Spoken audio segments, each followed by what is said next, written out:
We don't want to only stay with Ibn Mas'ud. A reverse example is the Qur'an code by Ubay. In Sahih al-Bukhari it is said about Ubay that he was the best in reciting the Qur'an. Yet several things of what he recited the Muslims omitted from the Qur'an. Thus, surahs were added to Ibn Mas'ud's Qur'an text. From Ubay's Qur'an text, surahs were cut out. Regarding the question, what gets out into the Qur'an and what doesn't, the early Muslims therefore disagreed in both directions. Today's Qur'an has 114 surahs. Ubay's contained 2 additional surahs, thus in total 116 surahs. We learned that from various sources.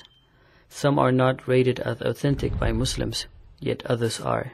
We read from Sahih al-Bukhari, our best Qur'an reciter is Ubay, and our best judge is Ali. And in spite of this, we leave some of the statements of Ubay because of Ubay says, I do not leave anything that I have heard from Allah's apostle.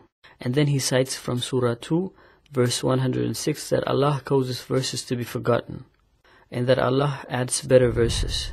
That means that the one who was able to recite the Qur'an the best, Ubay, had a different version of the Qur'an. Ubay did not want to stop reciting his additional Qur'an texts. The early Muslims noticed this contradiction, and it was a problem for them.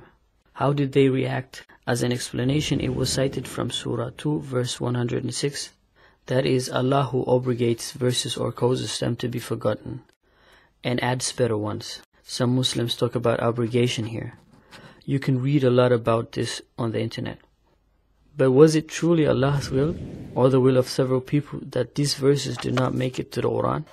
In the 114 surahs of today's Qur'an, we do not read about Ubay's verses being preserved. Shouldn't the Muslims have listened more to him because he was able to recite best, trusting the Qur'an version of Usman and Zayd? It is also not possible to talk about Qur'an texts being forgotten here, because Ubay, Umar, and others still remember them. Zayd and Usman just did not include the surahs that he recited in the Qur'an, despite Ubay having suggested it. Now Muslims could say Ubay was only one person. One needs several witnesses in order for a Qur'an text to be included. But in other cases, Zayd did accept Qur'an texts, even if only one witness was found. By the way, in other written traditions, we read that Ubay's Qur'an was said to have been standard Qur'an in Syria, until Usman ordered the Qur'an text to be burned here too. Let's summarize 2 of the 4 people that were recommended by Muhammad and had a different Qur'an. And the Qur'an that Muslims read today was not put together by people that were not suggested as connoisseurs of the Qur'an.